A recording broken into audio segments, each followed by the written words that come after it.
ربنا. ده انا عشان ما اتحوج لهمش. ما اتحوجش في اخر عمري. دلوقتي متخيله ان احنا ما جبناش السكوتر، بس احنا جبناه وفرحتها كبيره انها تسد اللي عليها.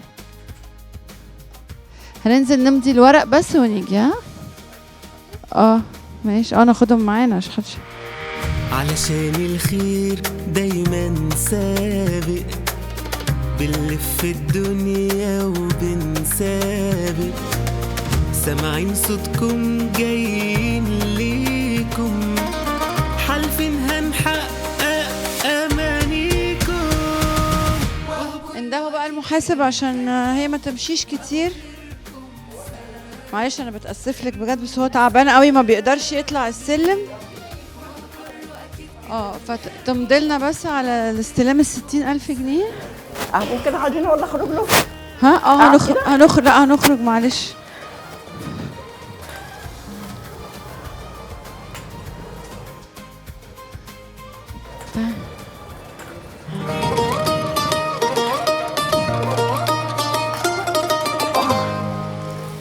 ايه رأيك؟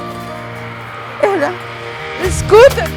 والله العظيم يا رب، والله العظيم يا رب، والله المفتاح اهو. والله شكرك وحمدك يا رب. كتير عليا والله كتير، والله العظيم. ايه رأيك؟ كتير والله كتير يا رب، والله حمدك وشكرك يا رب، والله حمدك وشكرك مهما قلت، والله العظيم مهما دعيت. ايه رأيك؟ شكله تحفة صح؟ ما تحرم منك دنيا. والله واحنا جايين والله جدا والله. تاخديني لفة ولا ايه؟ لا تعرفي تسوقي؟ هنده على عيالي. هنده على عيالي هم مش مصدقين. اوعي تبيعيه. لا انا بيعه، ده انا طالبه من ربنا. ده انا عشان ما اتحوج لهمش. ما اتحوجش في اخر عمري.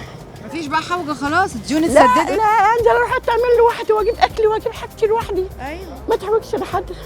لا السكوتر ده هتعرفي يعني تمشي بيه. تعالي كده نحاول نركب تاني. ما تشيلش هموم، احلم حلمك، مش عايزين غير نفضل جنبك، نرسم على وش جميل ضحكة، نملى القلب سعادة وفرحة. كله أكيد كده. لا مش انا هجيب ولادي هنا الوقت مش طالعه. انا مش طالعه. بس تحفه. بقول لك منك عايزه دنيا اعرف وآخرة. المفتاح اهو. انت تديني ده الدنيا سبير عشان بس ماشي. عشان لو ضاع منك او عايزه تدي لحد.